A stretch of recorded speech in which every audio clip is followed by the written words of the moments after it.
How about that? Give them a round of applause. This is Mitch Bolo, and I am broadcasting from, we're in Harris, Michigan, correct? Hannahville, Potawatomi, the Heritage Center, Cultural Center, right? And we're here for Indigenous Insights, and I have a couple of guests here. I will let them introduce themselves. We'll go this way. Ani Buju Nimi Mgwankwe, Hannahville, Potawatomi, Nandujaba, Audawa, Wakanaksing, Nindora, Makwanono. I am Francesca. I am Dancing Feather. Hi, my name is Brylea Johnson. I am a Hannahville Indian Community tribal member. I grew up, born and raised on the reservation, and I graduated from Michigan State University with a bachelor's in political science and a minor in peace and justice studies.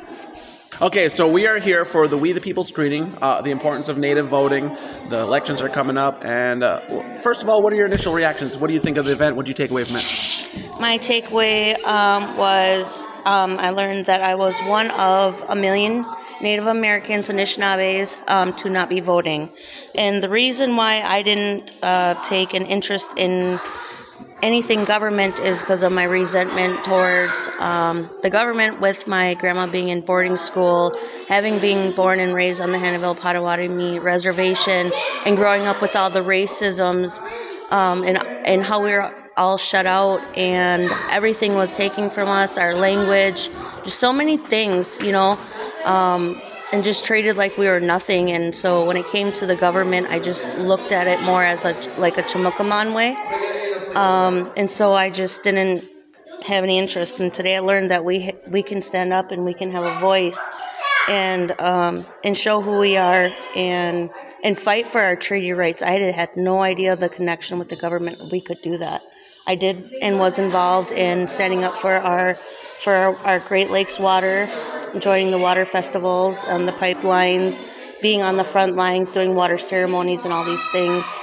And so learning that I have a lot more that I can do. I have a lot more to learn. I'm more interested, and I will be learning more about what we can do to stand up for our people and for our future generations to come, and that means a lot to me, and I'm very grateful. Miigwech. Yeah, so my initial reactions and takeaways from this event. First, I would just like to say how honored I am that they asked me to speak today. Also, I'm very excited to see all the young people here today and first-time voters like Francesca that we're able to understand the importance of voting to our tribal sovereignty and just the way that our tribes work and the way that we want this country ran to begin with. So, yeah, it was great. It's a great experience, for sure. Brylea, you know, I am 38 years old, and not once did I ever consider it until today. I went from having a resentment to opening my mind, and thank you, and I appreciate that. Absolutely. Yeah, I think my takeaway for this event has been similar to the other events. This is my third screening now, and everywhere I go, there's Native people that there's a lot that have your story that just don't want to take part in that. Feel like you're taking part in a game, and it's like you're getting tricked into it. But everywhere I go, I see Native people that are ready to take action and ready to make a difference, but it's hard to know what to do. So that's what it's good to come to these events and these screenings, because then people feel like they have more of a direction than after you take off. I mean, is that how you kind of feel, like you wanted to take action, you didn't know what to do, and now you sort of have your direction? Absolutely. I feel more a part of now with the United States as a whole. I had no idea how huge it was. I felt so little and so unnoticed and so unheard. And Unrepresented. Yes, definitely unrepresented. And today it was just very eye-opening. And I just feel so appreciative of the knowledge today. Much. All right, so now, say your first name again. Brylea. Brylea. I didn't want to mess it up. That's okay. So Brylea, you graduated from MSU, and what was your major again? I majored in political science, and I minored in peace and justice studies. So that the peace and justice studies focused a lot on social movements and social justice movements like No DAPL and the Occupy movement, or any of these climate movements.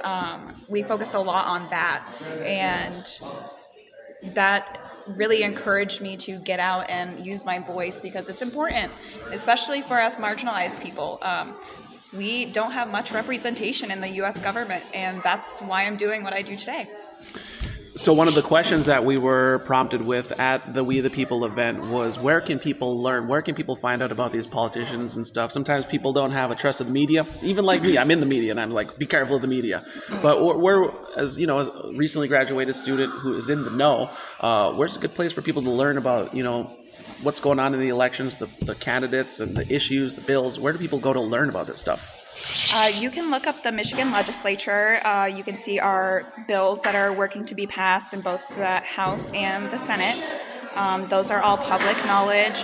Federally, I believe you should be able to access those bills as well.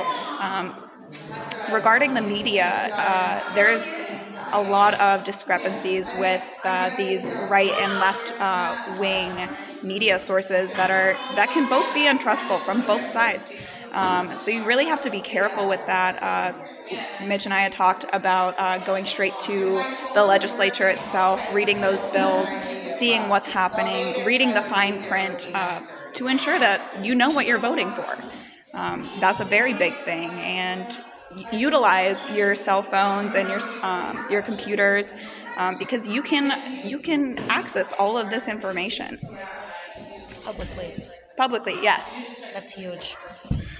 Okay, so now back over here, there's people out there right now that have the feelings that you had before you walked in this room, that I'm not going to take part in that system. This system is broken. I don't want to vote. I don't want to do all this learning, and they don't even let me learn. There's people out there that feel hopeless, like my vote's not going to matter. What do you have to say to those people now that you're on the other side of that?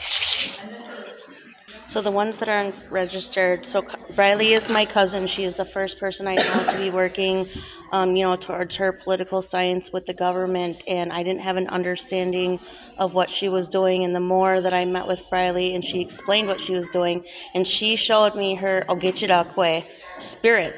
That means her warrior woman spirit, and that woke me up. It woke me up when she said, you have a right.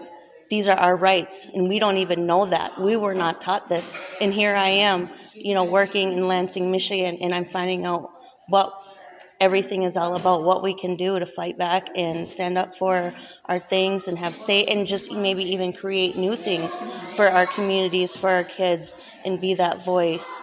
It just really woke me up. It really broke that resentment that I had, the fear that I had. And that's all I know, is that I'm appreciative, and I know I'll be looking more into the education part of what I'll be voting for, because now I have a choice, and now I have a right, and I didn't realize how much I mattered until today. You do matter. I mean, I feel like you're kind of the authority here, because this is your area of study. Is there anything else you'd like to share? Is there another prompt you have for us? Maybe just some social issues that are super important to me as a Native American woman. Climate, for one. We have done plenty of damage to our earth, and if we choose to, if we want to make the earth a better place and leave it in better condition than we found it, it's important to get out and vote and to read those policies, these climate policies, because it's incredibly important to our water supply, to our earth, to the ozone layer. These things are super important to us, not only for us, but to everybody in the generations to come. We need to vote for those people that can't vote. Okay, so what are some of those social issues that are important to you?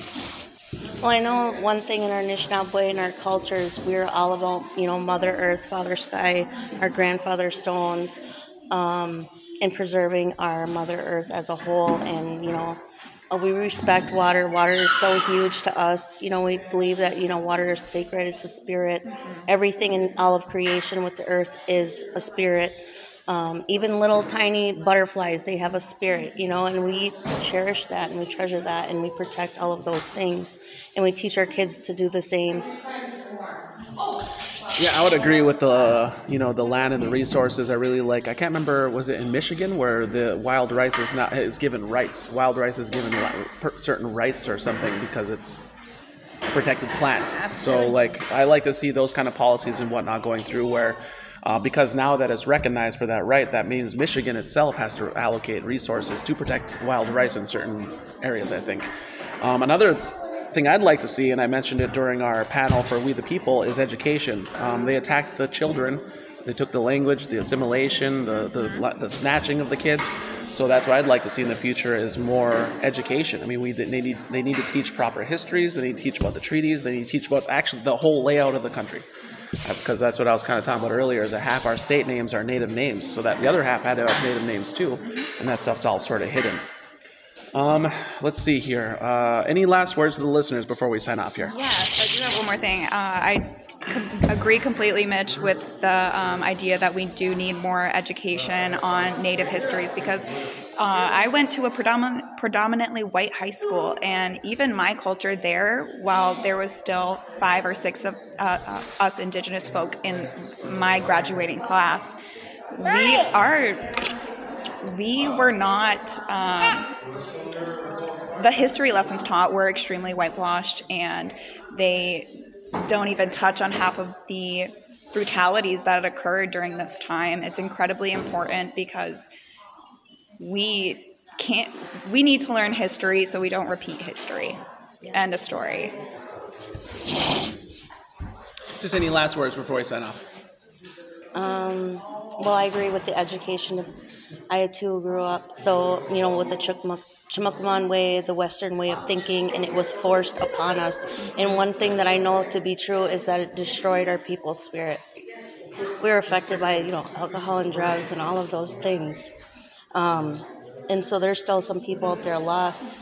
And, and how do we connect to them and bring them back and show them the importance of, how important they are to our community, and then our children growing up in these schools with the lack of our Native American education. And then when we get our natives in, we're shunned out and we're shut down and we're told to go away, to stop talking, and that's, that needs...